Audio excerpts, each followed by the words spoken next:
Quelle est l'importance de l'architecture vernaculaire dans le développement des projets africains contemporains? Il faut d'abord définir ce que c'est que l'architecture vernaculaire.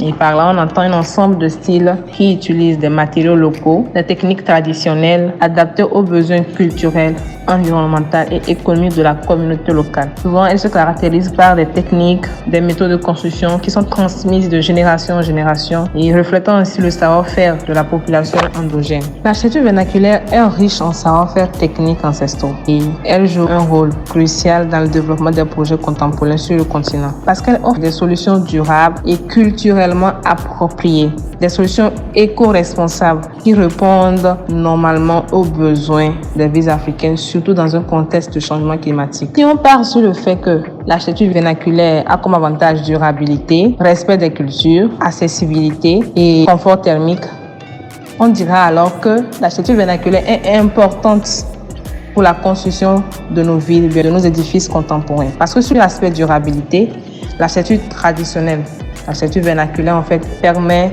de tirer parti des matériaux locaux, des techniques adaptées au climat, permettant de réduire l'empreinte carbone. Quand on parle de respect des cultures, l'architecture vernaculaire s'inscrit maintenant dans le contexte local. Elle préserve l'identité, le savoir-faire des communautés. Donc, imaginez des édifices qui se sont inspirés de l'architecture vernaculaire.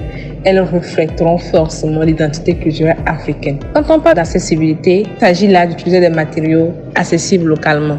Et pas faire des longs kilomètres pour trouver un matériau et dont le coût reviendra cher en fait. Sur l'aspect confort thermique, les techniques vernaculaires permettent en fait de bien orienter les bâtiments, de prévoir des ouvertures judicieusement placées et surtout de permettre un confort optimal à travers les matériaux utilisés dans les espaces intérieurs. Et donc cela permet maintenant de réduire les énergies, la climatisation, la luminosité à l'intérieur en fait.